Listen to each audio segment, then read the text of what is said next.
What is going on around the way? Please hit the like button, subscribe to the channel. It is the 21st of August, 2024. So, man, we got a lot of things going on in this country, man. And I don't know how we're going to get to it, but let's go over the news.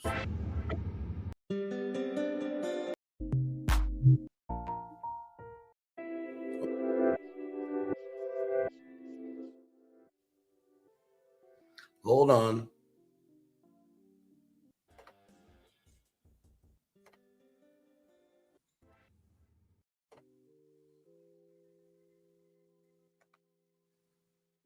So, yeah, man, this is kind of crazy, right? So here we go. Potential rail strike Thursday could devastate auto industry, close ports, and lead to empty shelves. Experts say. Remember when they said you're going to, like, it all depends? Like when they shut down, who's going to be fighting over the can of beans in the Walmart parking lots? Well, that's what's going on. That's what's about to come in Canada anyway. It's really insane. Really insane. Who do I blame? Justin Trudeau, the Liberal government. That's why I will never, ever vote Liberal, Democrat, ever in life. If there's a lockout or strike on Thursday, you're going to see the ripple effects throughout the economy very quickly. I want to be very clear and concise. I think the workers should be able to strike based off of, them wanting more money. They should be able to do that. And send a message to Justin Trudeau. Send a message to Kristen Freeland that what you guys are doing is it's cause and effect. It's causing problems. It's unaffordable. Why should I keep working for a system that doesn't benefit me? 43% of your 43% of your income goes to taxes. 35% is your income. They want more money. They deserve more money. Let me see if I can get a countdown clock. I'm just getting started, by the way. Hold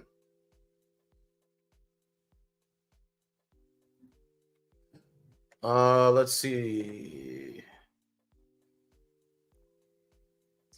I'm looking for one right now. I don't think we can find one. Countdown design. Oh, you can. Oh, okay. So we can go. I'll just go generic.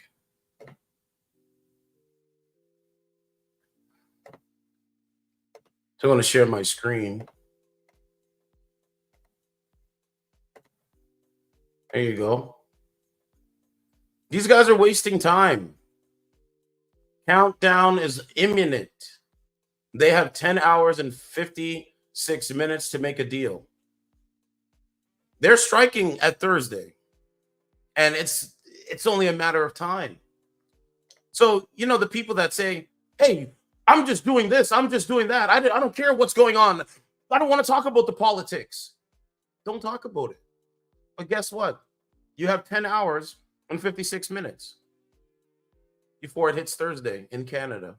See that there? Counting down, shutting down. Let's go back to the story. Maybe I might leave the stream up and let it count down.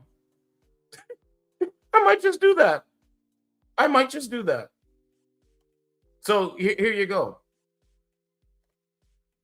It says, a strike or lockout in Canada's rail industry could devastate auto and agricultural sectors and lead to empty store shelves, leading into the busy holiday shopping season. Say supply chain expert, economists, and retail analysts. More than 9,000 workers. I believe workers should have rights in this country. Yes, I do. And if they want more money, you should be able to provide them with more money. You should be able to provide that. And if you can't, they're willing to strike. It's that simple. More than 9,000 workers at CNN Rail and Canadian Pacific Kansas City, CPKC, could be off the job as soon as 12:01 Thursday. Both companies are in negotiation with the Teamsters union. The effect would be felt across the country within days, said Fraser Johnson, a supply chain expert and professor at Western University's Ivy School of Business. 12:01 Thursday. 12:01 Thursday. Put up the clock, the top of the clock. So Occam's razor. What is the simplest solution? If they were going to make a deal, wouldn't they have already done that by now? Let's think about what I just said. They would have already made the deal. So if they haven't made the deal in the next 5 hours, in the next hour, I mean, do you really think they're going to make a deal? Maybe, possibility. But Occam's razor, I don't think so. No, I don't. I don't think so. Instability is on its way. I've been predicted that. Moving on. He said if there's a lockout or strike on Thursday, you're going to see the ripple effects throughout the economy very quickly. Noting that 50% of Canadians' exports travel by rail at some point, the ports will shut down. Plants will shut down. The automotive plants, forestry product plants will all be impacted. And then we'll start to hear about problems in agricultural sector as the crops start to come off the fields. Now, let me say this. I think they're going to have a strike for all of this, for all of the ripple effects to take place, so Justin Trudeau can resign and step down. So my prediction is the strike will happen. It will go maybe into Thursday, then the weekend, and then Justin Trudeau will have no other option but to step down. You would have to step down if you let this happen, because you're not for the workers, and you're not willing to give the workers more money that they're fighting for. So you would have to step down. You would have to resign. Time is counting down, bro. Switching to trucks isn't really an option because of the sheer volume of goods being shipped. It's not practical. There is no plan B. There is no plan B. You can't substitute truck capacity for the loss of rail capacity. Johnson is right. This is an intelligent man. You cannot substitute the truck capacity on the roads for the lost rail capacity. Canada's railways ship about 380 billion worth of goods a year, said Johnson. That's about 18% of the size of Canada's 2.1 trillion economy. Goods production in Canada for export typically travel by rail to ports in Vancouver, Montreal, Halifax. It could be cars from the Toyota plant in Cambridge, or even grain or oil. They're also shipping lumber or coal to the port of Vancouver for export to Asia. Imports, meanwhile, arrive at those ports on container ships before being sent by rail to other parts of the country. It's going to cripple our exports. My hometown, Halifax, Montreal, and Vancouver will pretty much all have to be shut down for all intents and purposes. Where are all the people that say they know what's going on? I'm still waiting. Well, where's their argument? That their policies work. The policies don't work. The head of Canada's auto parts industry association said its members are dreading the impact of potential work stoppage. It's the last domino. I can't believe I'm reading this. I can't believe it. It's the last domino falling backwards. Woo, my God. Oh my God. Oh my God. It's the last domino falling backwards. What? Oh my God. Oh my God. People just they just can't grasp what reality is. The perception, the frameworks of what reality and having, a cohesive society where everybody gets along. Doesn't matter the color of your skin. Doesn't even matter your ideology. Just leave me alone and I'll make my money. And so now they're coming in between people having a livelihood. That's why they're not willing to give these workers more money. But anyway, it's the last domino falling backwards. If you're an auto manufacturer, you can't get the car to your customer. And that means car companies are likely going to stop production, at least temporarily, as many did during the pandemic. And that's bad news for parts companies. So that means if you need a part for your vehicle, they ship it in by rail. So say if something's wrong with your vehicle and you need a certain kind of part from overseas where they manufacture that part, you might not be able to get that part due to You know, it can't come in. It can't come in on rail. Once you get into the second day without a settlement on the horizon, you're going to see companies making decisions to halt production. If they shut down, then we shut down. And they voted for this guy? I cannot believe it. They voted for I cannot wrap my head around what had happened from the pandemic until today. I just can't do it, bro. My mind, my logic, it can't break it down. It's like, what are you doing? But maybe this is the whole plan anyway. If they shut down, then we shut down. Retailers are also worried about the prospect of empty shelves. How many of these people are going to be fighting with each other in the parking lot over the last can of beans, over the last box of rice, toilet paper? Huh? I'm not going to be doing it. I'm not going to be doing it. And say Canadians should see higher prices. So you have inflation.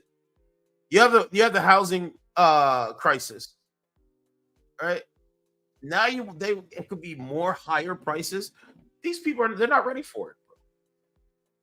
They're not ready for it. The rail disruption threatens to wreak havoc. Let me say it again. The rail disruption threatens to wreak havoc on Canada's retail supply chains, push costs up, and worsen affordability for food and consumer goods. With the critical holiday season also approaching, the possibility of empty shelves isn't welcome news. No Christmas for you. No Christmas for you. Remember when Kamala Harris said, "Oh, we shouldn't be saying Merry Christmas"? This is what they wanted. Smaller businesses are especially vulnerable to the effects of potential work stoppage. Goes on to say, if you're a big company with market clout, you might be able to find a workaround, but for small businesses, those workarounds are either too expensive or just not available. Kelly said he's been hearing from CFIB members across the country concerned about the impact of potential work stoppage. One company gets aviation fuel from Winnipeg shipped via rail to Ottawa and Sudbury, so it can be used in small planes and helicopters fighting forest fires. Another company gets baby formula shipped by train. Some of it's really been eye-opening. Been saying it's been eye-opening since since 2020. Companies on both sides of the border are concerned about the potential work stoppage.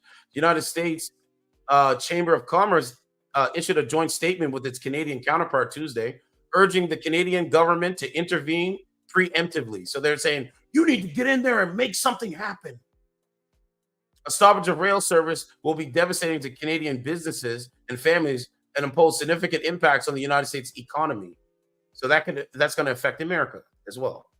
Significant two-way trade and deeply integrated supply chains between Canada and the United States mean that any significant rail disruption would jeopardize the livelihoods of workers across multiple industries on both sides of the border.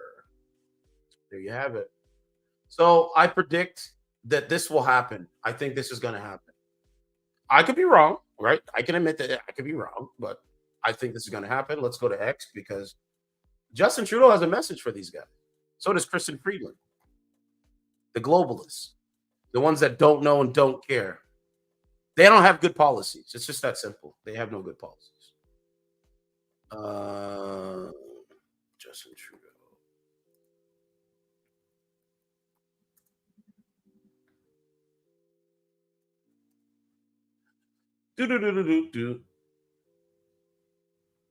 He just came out and had a thing. Where is his video at? Oh, that's good. If I put it in YouTube, it will come up.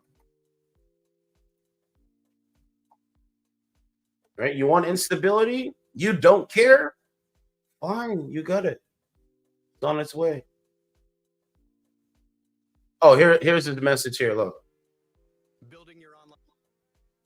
And they turned off the comments too. So you know how people can comment under videos? Look, they turn off the comments because they can't take people criticizing their stupid asses. So this is the message to Canadians. Look at this shit. It shows Justin Trudeau walking out, putting on a jacket. It's just really dumb. Just really dumb. It's just really dumb. Right? So, okay, here we go.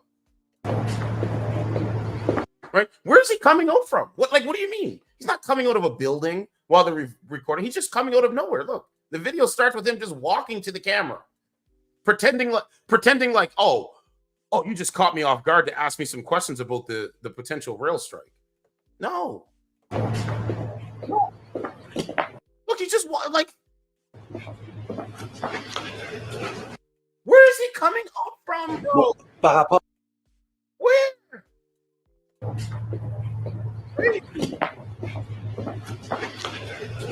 Bon, par rapport aux négociations dans l'industrie ferroviaire, c'est un enjeu que nous suivons de très proche et que nous prenons très au sérieux. Le ministre a d'ailleurs rencontré les deux parties, paierait des millions pour that we are following rail negotiations. Regarding the rail negotiations, this is an issue that we are following extremely closely. And you don't care, dog. Like, stop the cat, man. And moving forward on in every way we can. The minister was just meeting with the two sides yesterday. He continues to be in Calgary working on this. My message is very straightforward. It is in the best interest of both sides to continue doing the hard work at the table to find a negotiated resolution. Millions of Canadians, of workers, of farmers, of businesses right across the country are counting on both sides to do the work and get to a resolution. What will it take for the federal government to do something? Bro, that's not it. You're not answering questions. You just done spoke everything that we already know about. And then he walks away. Look, that's it. He doesn't care.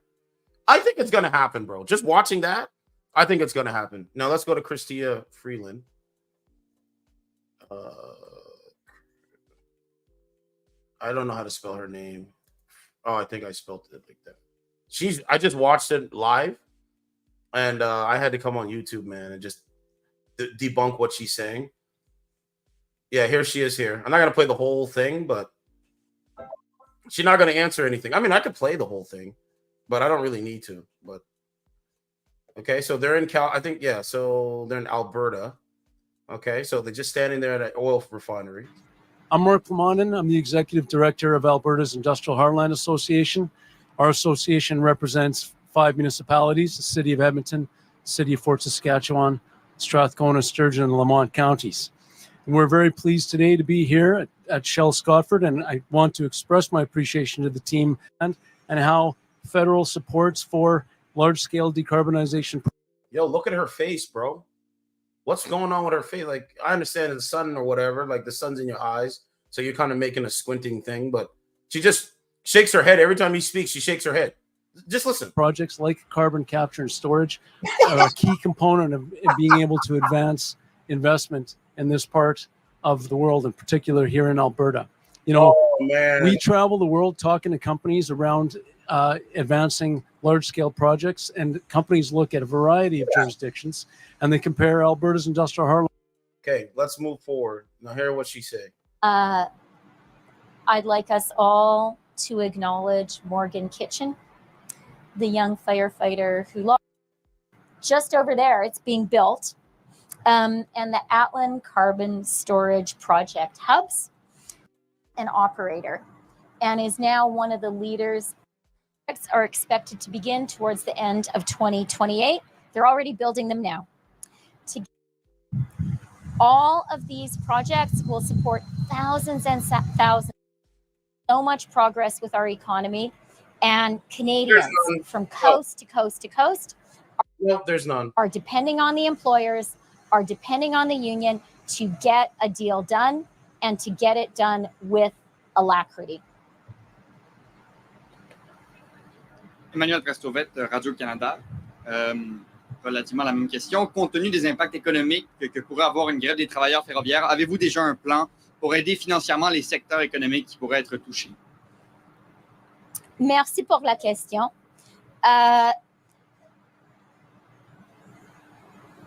Le Canada est une économie exporteur.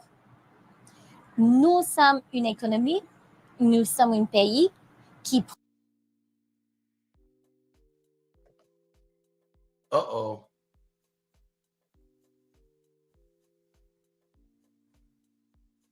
What just happened here?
I don't know what just happened.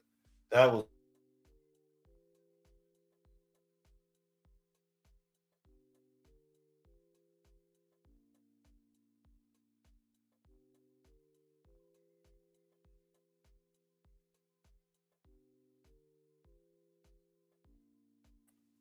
was just wild. I don't know what just happened here.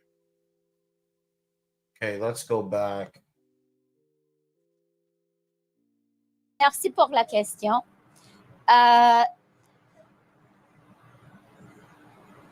Le Canada est un bon pas.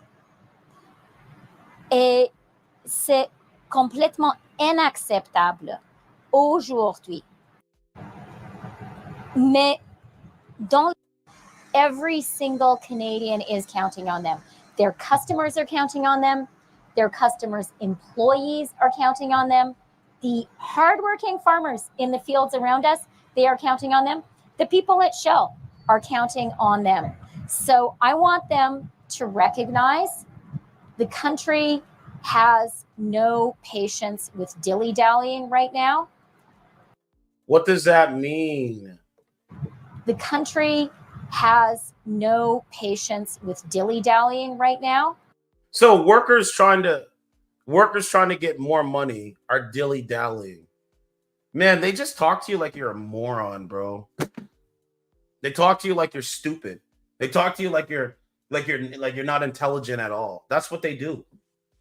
These people are the party of slavery. Dilly-dallying? What does that even mean? I mean, yeah, that's our vocabulary. I get it, but still. Fields around us, they are counting on them. The people at Shell are counting on them. So I want them to recognize. But are you counting on Canadians?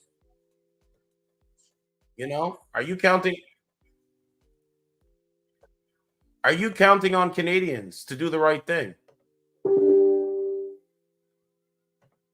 No, I don't think you're counting on Canadians to do the right thing. No, I don't think Canadians are counting on you to do the right thing. You've done the wrong thing for almost 9 years. That's why Paulie Pierre is winning. The country has no patience with dilly-dallying right now. No, Canadians don't have any more patience for Justin Trudeau. Canadians don't even have any more patience for you. Canadians don't even have any more patience for each other. Canadians don't even have no more patience for the housing affordability crisis. Canadians don't have any more patience for the high rise in food costs. Canadians don't have any more patience for your climate agenda. Canadians don't have any more patience for, just the degradation of the Canadian society. They don't have any more patience for that. Of course they don't. Now, they can achieve a deal. They need to get a deal done. They need to take their responsibility seriously. Yes, as my follow-up to that, what would you say then to the small businesses, the Canadians, companies in general, who are going to be impacted by struggles with backlogs with this kind of work stoppage? I would say, let's as a country be united in No, it's too late for that. It's too late for that. You can't call for people to be united when you're faced against adversity from what you caused. You created this mess. You create this mess and then you say, well, let's be united. Let's kind of work together. No, you haven't wanted to work with people that oppose your agenda, that oppose your policies for almost 9 years. Why now? Oh, because the countdown is happening. That's why. sending a very clear message to the companies There you go. and to the union.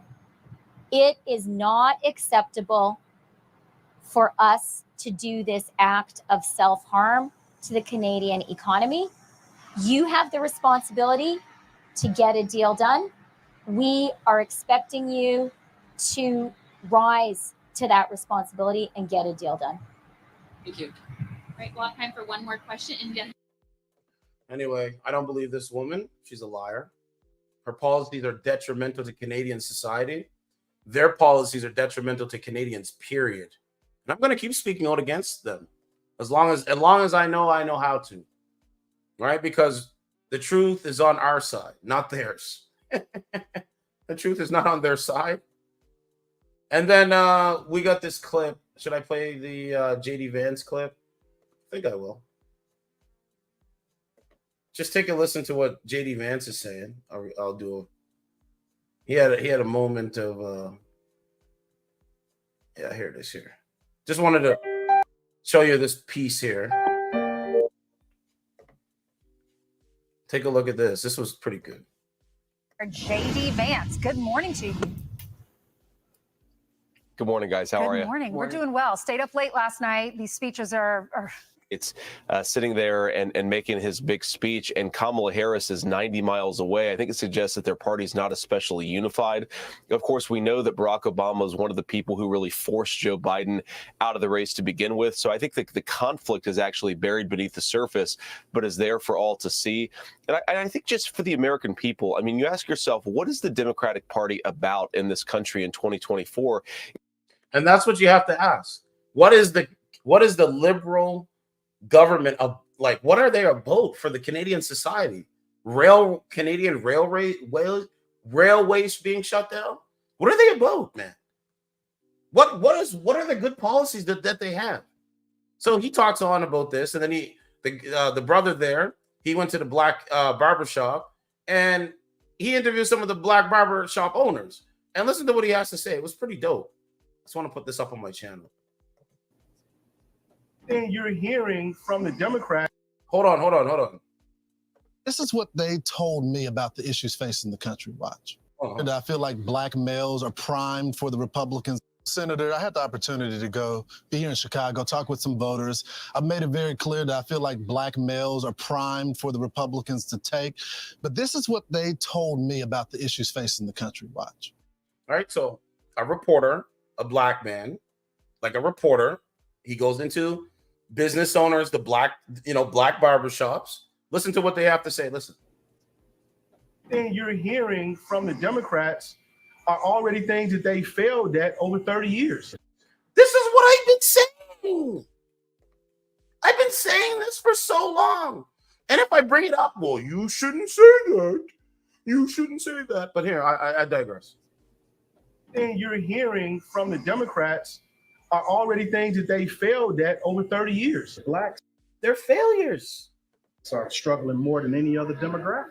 We got the highest prison rate, highest high school dropout rate, highest murder rate. What's in it for us? Basically, most of us. Thank you. I believe we voted Democrat because that's what we was brought up to do. You know. And this brother here is 1,000% right. I remember. I could honestly say, in the black community, especially us as black men and black women, or as a white man or a white woman, I think there was no social media, so you couldn't see an alternative reality or an alternative viewpoint. And so myself was raised, to believe that the Democrats are the party for the poor, but it's the inversion of that. That's not true. So just like how he was raised is how I was raised. And probably the people listening out there, how they were raised. Now I digress again. Listen to what he said. What's in it for us? Basically, most of us, I believe, we voted Democrat because that's what we was brought up to do. You know, you go to the poll, they say vote Democrat, vote Democrat. But I don't really see no change that they say they're doing. There is none. I think it's just, to me, a whole bunch of crap, to be honest. He's right. So when we see a Senator Vance in a barbershop, I promise you they can give you a fade. Well, I actually need a haircut from time to time, so maybe I will show up in the barbershop, Lawrence. But look, I thought the Republicans were racist. They're racist. They're Republicans. He said, "Yo, I might just show up. I just might show up in the black, at the barbershop. I just might do it. What's wrong with that?" Look, I mean, my message to black voters in the barbershop or outside of it, Lawrence, is pretty simple here. That the argument they're making is actually very much common sense here. What they're saying is that Democratic policies have failed the black community for a generation. I mean, and that is the reality of it. And I think I got to cue this one up by JD Vance. Policies have failed the black community. Actually very much common sense here. What they're saying is that Democratic policies have failed the black community for a generation. I mean, you know my story, Lawrence. I grew up with a grandmother who sometimes struggled to find enough to eat. I know that a lot of families, black and white, are in that exact same situation, but grocery prices are up 20% thanks to the policies of Kamala Harris. And she stands there and says on day one, she's going to make groceries more affordable. Well, day one, Kamala, was 1,300 days ago, and you haven't done anything. And I think it's so inspiring that you have those men in that barbershop who are standing up and saying, look, whatever the media propaganda has been fed to us, we have not had better lives under the policies of Democrat leadership. We're willing to give the Republicans a chance. I think we just have to go into these communities, make the argument, and say, we're going to fight for you. We're going to fight for your wages. We're going to fight for your jobs. And we're going to fight for affordable housing and for affordable groceries for you and your children. That's what we're going to do over the next, I guess, 76 days, Lawrence. Senator, I'm all for it. I want something different. They might not be perfect, but I'm policies. Give me some policies. If you're giving me policies, and you're making the argument, anybody other than what's been going on for however long, I'm for that. It's just that simple. I'm an independent. Whoever has the best policies is who I would vote for.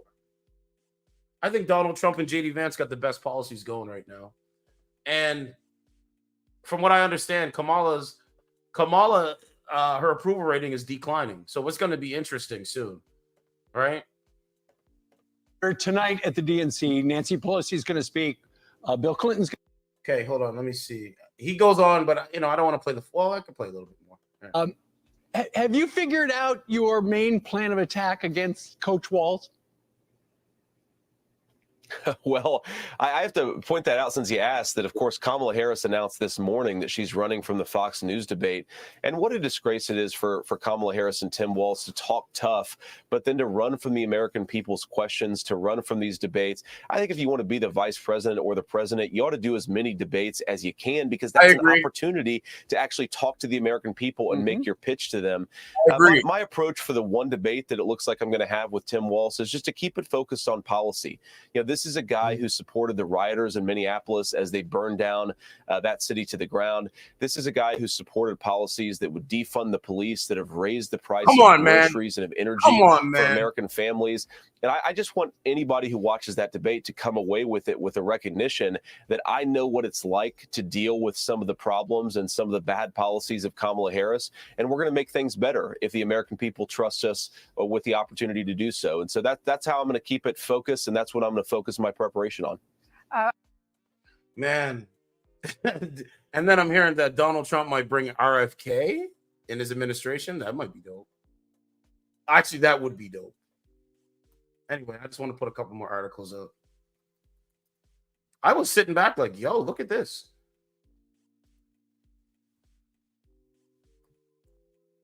Okay, so this is by Reuters.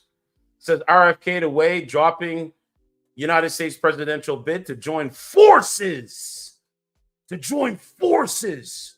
with Donald Trump.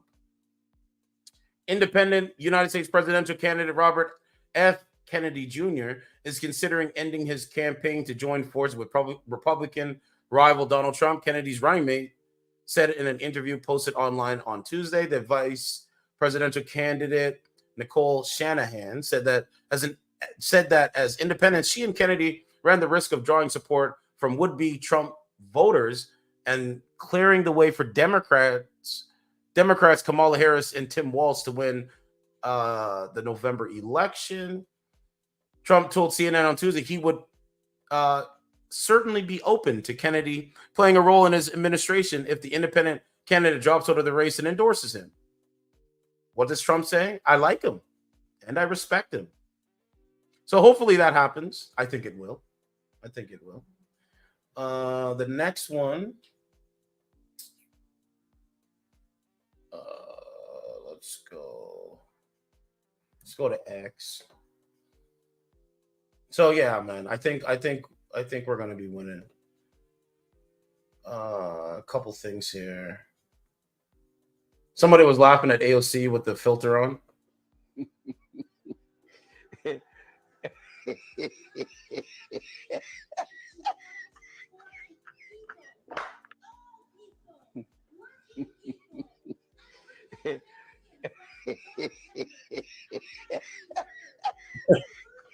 Crazy, man.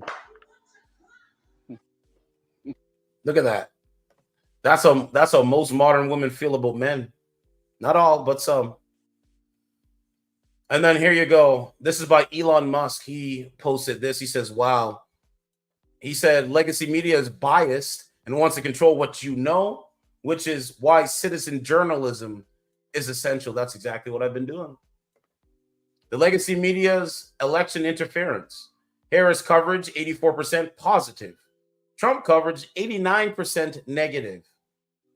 Yeah. They're twisted. Yeah. And then here's this abortion clinic. So the mobile abortion truck at the DNC is busier than ever. Men and women are both rushing to get free abortions and vasectomies. I've never had a vasectomy ever in my life, ever. Journalist Slav says saw one male patient and 3 female patients enter the truck within a few minutes. Demonic. Let's take a look at this. This is what they want. They want you to abort your child.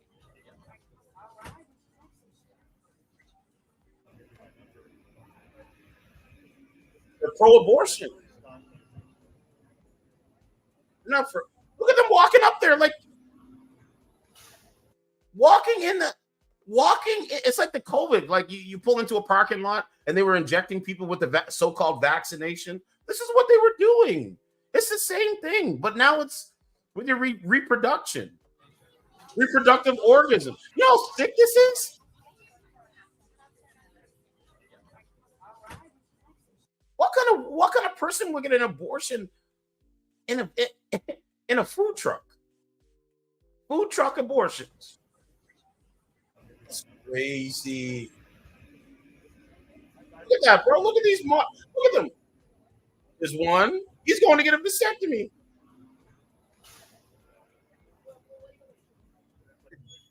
It's like, why just not create the right?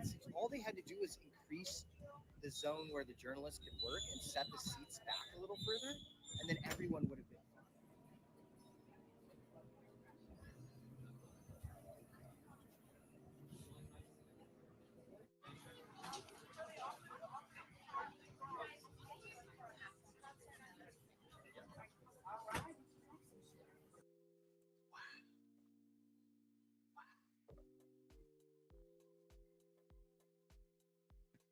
Someone said, what kind of sick party allows this to happen? What kind of sick party allows this to happen at their convention? Yeah, that's the question. They're all inside celebrating while little babies are being murdered outside. They are freaking evil. All Democrat men should have vasectomies. Well, they're effeminate men, right? They're effeminate males, weak-minded, corrupt-minded, one-dimensional thinkers. They can't figure out that the DNC doesn't need baby Democrats.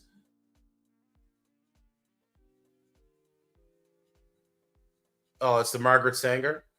It's almost as if the Democrats and George Soros still want inferior race extinction. Only this time it's for any leftist Marxists who drank the Kool-Aid, probably just as well. And it shows Margaret Sanger. It said the woman in the photograph is Margaret Sanger, founder of Planned Parenthood, meeting with the Ku Klux Klan in 1926, Silver Lake, New Jersey, a strong advocate of eugenics.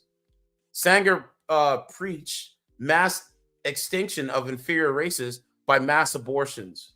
You don't believe me? Take a look. There you go. Jeez.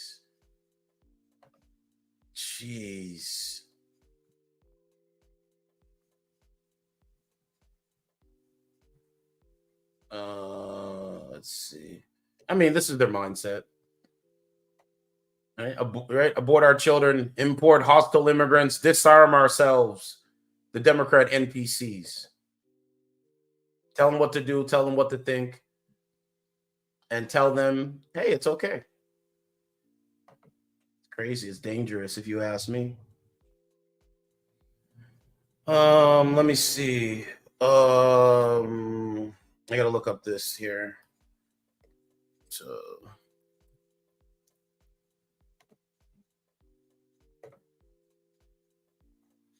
this is NPR. Yeah.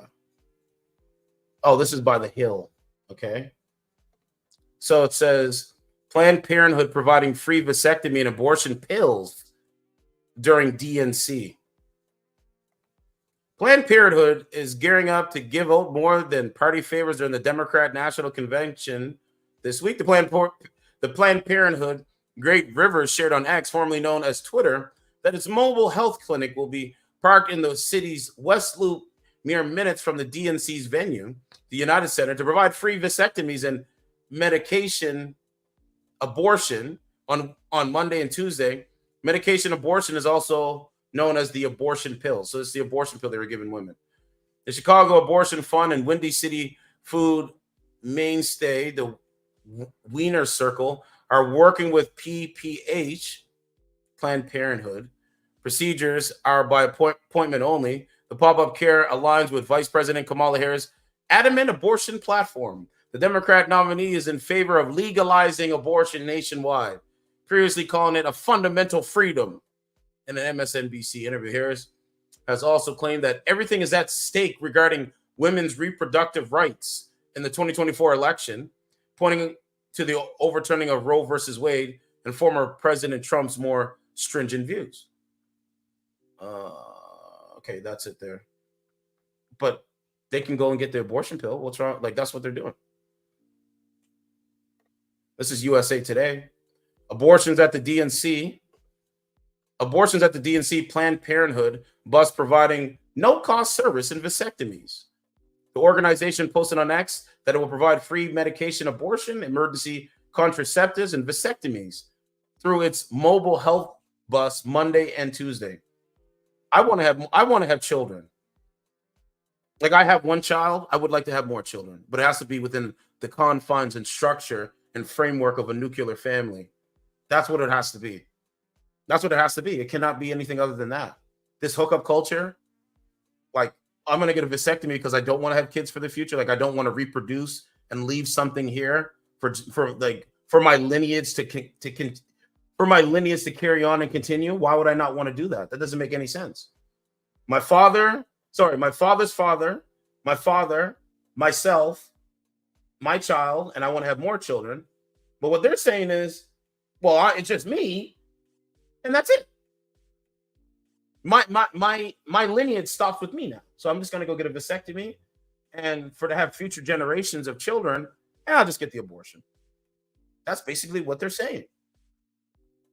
You know, I have native history, right? Like, I have native heritage. You know, I come from a very, very strong bloodline within the within my native cult, like my native roots and the Black community, right? Like, My great grandmother, my mother told me this, was Cherokee. So what I'm doing actively is getting some of that, trying to get some of that, some of the stuff that my ancestors had, right? And I have anyway, I don't want to get too deep into it, but I'm going to start getting some of that stuff. The point I'm trying to say is I believe in families. I believe in having nuclear families. I believe in actually saying, you know what, man and woman working together for a better tomorrow. That means nuclear families. If you have a disagreement, just working on your disagreement and continuing on. What's wrong with that? The hookup culture is detrimental to societies. We know this. This is not something we don't know. I cover this. I have conversations with pro-abortion women every day and listen to how they think. Listen to what their mind is telling them. They say they don't need a man. I digress. Moving on. What's up, Turan? Turan's in the building. What's going on, man? He says, they say, Planned Parenthood has placed reproductive rights from the center at this year's Democrat National Convention in Chicago and is offering free vasectomies, medication, abortions, and emergency contraceptives to attendees through its mobile health bus. Yeah, I'm gonna go to a health bus in my neighborhood and go get a vasectomy. The Planned Parenthood Great Rivers of St. Louis announced on X that its bus will be in Chicago on Monday and Tuesday to provide these services. To provide these services, directly challenging the shifting landscape of reproductive rights in the United States since the last Democratic convention of the United States Supreme Court voted to overturn Roe versus Wade. How has abortion changed since the 2020 Democrat convention? We already know that. This is a Roe versus Wade overturn. Right? So this is what they're doing. This is what they're doing. They're aborting themselves. They're aborting their generation. Okay, so I digress on that part. Oh, you say you just came in from work? Okay. Salute, bro. Salute, man. Salute. Moving on. We have other things going on. The next one up is gonna be yeah, I gotta look at something here.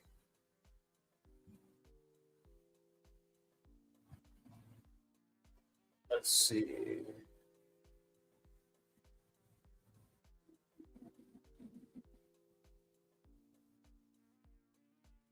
Let's go look and see.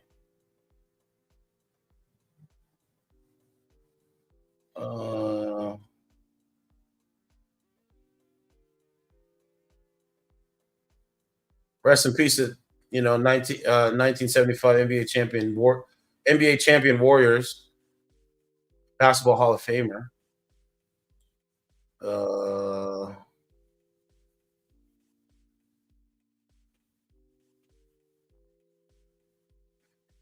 yeah, here's some more layoffs coming down the pike.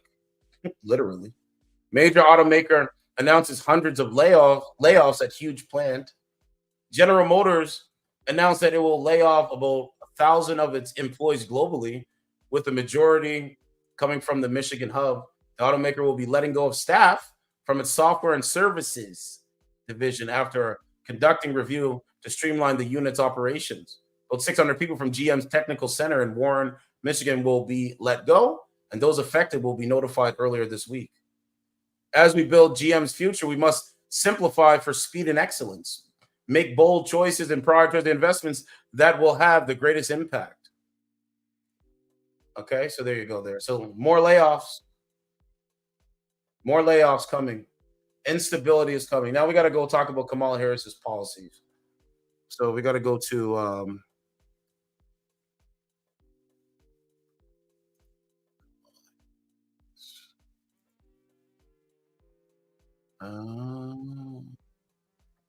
I think this is it here. Let me scroll down. Yeah, this is it here. All right, so this is her policies. We're going to go through it. Please share these streams because it's information. I'm just reading what is out there, not the narrative. I'm not reading the narrative. I'm breaking down simple, complex systems. Okay? Taran says, I'm working later, though, just taking a break. What's the news today? The railroad story? Yeah, this is the morning news. I mean, it's 1:49 p.m. right now. I'm working later through just taking a break. Once again, they lie. Yes, they do, sir. We know that. And we got three people. Sorry, we got 3 people watching on Rumble. Appreciate y'all. Hit the like button. But moving forward, start preparing, man. I can't emphasize that enough. You better start preparing, bro. All right, here we go. Food industry executives pushed back on Vice President Kamala Harris's claim that they were price gouging by raising the cost of groceries and making it more expensive for Americans to eat. Harris, the Democratic nominee for president, blamed corporate greed for soaring prices at supermarkets and said there was a need to institute price controls in order to bring down the cost of food nationwide, which has soared since President Biden took office. Food companies responded, but the cost of labor and raw materials have soared due to high inflation, necessitating price hikes. They also said they need to maintain healthy profit margins to keep developing new products. So I was talking to my mom last night when I got off, heading back here to do a quick stream. I'm like, Mom, what has Joe Biden done for, like, name one? I was like, name one good thing Joe Biden has done. My mother responded, he brought down the price of insulin. I said, okay, what's another good thing? She couldn't name me anything. Then I was trying to mention to her about the price control. I said, do you think Kamala Harris's price controls is good? And she said, yes, it'll be good because they will be able to bring down the price. They will be able to bring down the prices of food. And I said, Mom,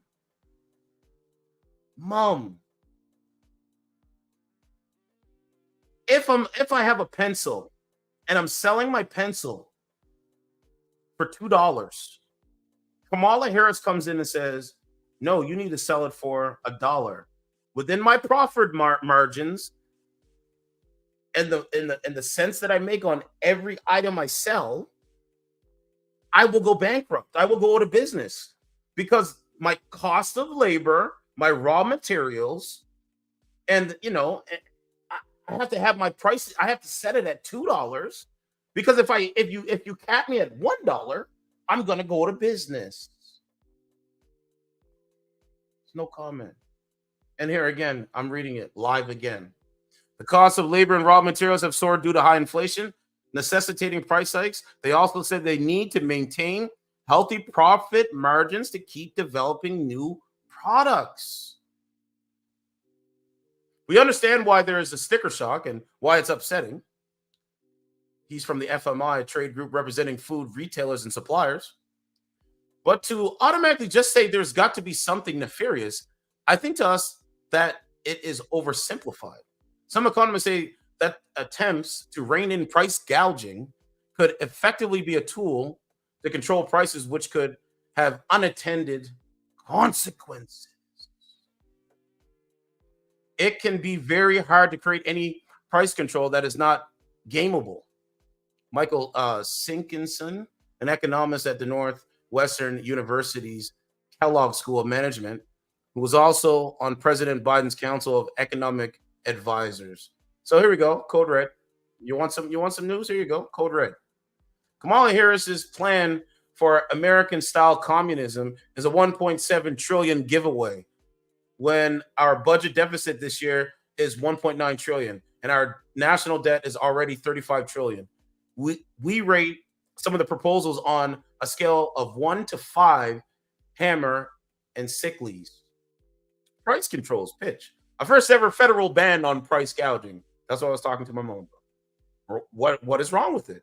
What's gouging? What's excessive? What does not say? And price controls invariability backfires demand increases for limited goods. Costs, black markets, hoarding, less competition. And guess what? Hyperinflation, higher inflation. Rating, you got 5 communist stamps. 1, 2, 3, 4, 5.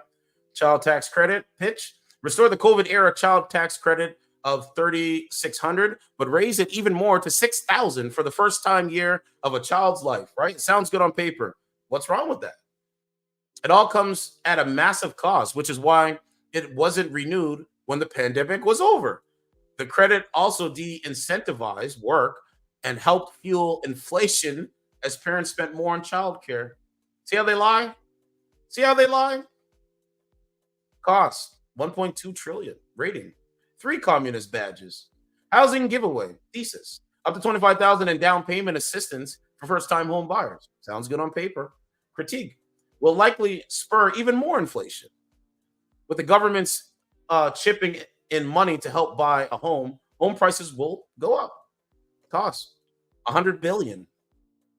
You get 4 communist badges. Builder tax breaks. Thesis, a 40 billion innovation fund to get cities to build more housing. Critique Harris again does not trust the market to operate as it always has. Demand for homes will spur more construction. Instead, she wants to give companies tax breaks, which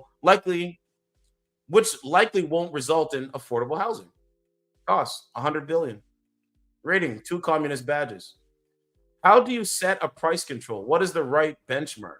Under the Biden-Harris administration, grocery prices have shot up 21%, part of an inflation surge that has raised overall costs by about 90% and soured many Americans on the economy, even as unemployment fell to historic lows. Grocery prices were 27% higher in July than they were during the month in 2019, a year before the coronavirus pandemic upended supply chain and wreaked havoc in the market. Harris said that if she were to be elected, her administration would ban price gouging by food suppliers in grocery stores. Really?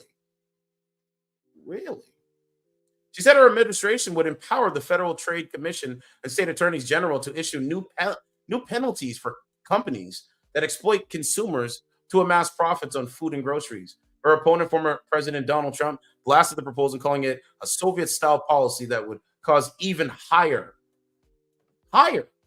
inflation. The proposal calling for a ban on grocery price gouging is a solution in search of a problem. Again, the proposal calling for a ban on grocery price gouging is a solution in search of a problem. Executives at food companies said profit margins are modest compared with other industries. And there you have it. Inflation spiked in 2021, mainly because the pandemic snarled supply chains and the Federal Reserve's policies, which the Biden-Harris administration supported, are working to slow it. Instead of leveling with voters, the VP opted for a less forthright road, blaming big business. So if you want this, you know where to go. I don't want this. This is why I pushed back against it, because it doesn't make any sense. They don't have an argument, man. They do not have an argument. So I went through that. It's a good article. I thought it was important. What else do we got here?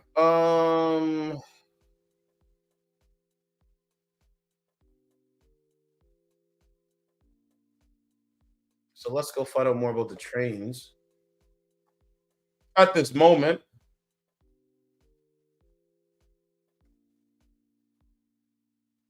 I think it's crazy.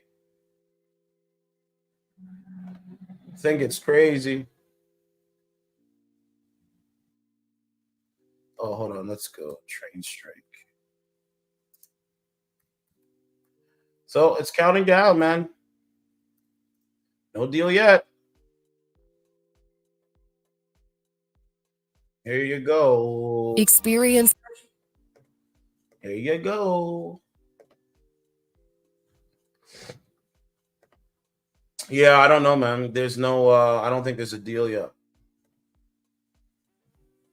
We're counting down now. It's not official yet, but the unprecedented rail stoppage is now functionally underway. Canadian Pacific banning any new shipments as of 12:01 Tuesday morning. CN set to do the same come Wednesday ahead of a complete shutdown. On Thursday morning, nothing is going to be moving anymore. And this is strictly because the union has refused to engage with us.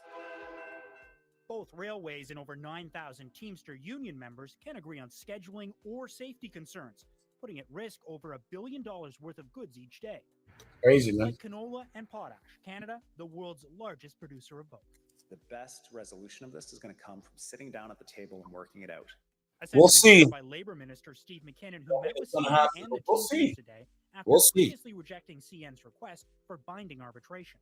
We hope that the minister will reconsider his position and act accordingly. Instead, allowing for last-second negotiations to carry on, which could soon lead to shortages. Goods that we might have come to expect to be on the shelves may be in shorter supply or may be absent altogether. Bro, if this goes down at 12:02 tonight, you don't understand. Commuters could also be absent from work in Canada's largest cities. A rail shutdown would close GO train lines impacting Hamilton, Milton, and Mississauga, cancel the West Coast Express connecting Vancouver and the eastern suburbs, plus suspend service on 3 Montreal trains, potentially 32,000 riders impacted across the country. Via Rail also hit potentially canceling service to 30 different communities in Northern Ontario. It's really hard to take a train that moves thousands of people around and try to put the people in buses. American companies also now taking action, with multiple railways canceling shipments to and through Canada, Donna, and the U.S. Chamber of Commerce is now calling for Canadian government intervention to avoid a shutdown. We'll see. Time is ticking. Time is ticking. I don't think we didn't get any news yet. Nothing. I'm looking right now. Washington Post. Hold on. Let me show you the Washington Post here. I mean, they're going to make you pay for it, but there's nothing here, guys. 2 hours ago. So it's imminent. I really believe it's imminent. We'll see. 20 possible rail strike, major halts, agricultural. Like, there's nothing here. Business group warns of dire consequences. Yo, it's right here, right there. Business group warns of dire consequences unless feds step in as rail shutdown looms. Bro, I'm telling you, it's coming. Whether they won't, you'll know. Man, it's crazy. I don't want to hear their narrative though. So we'll see. We'll see what happens. You know, I think it's on the menu though. I do. But let me know what you think under this video. Certified True TV.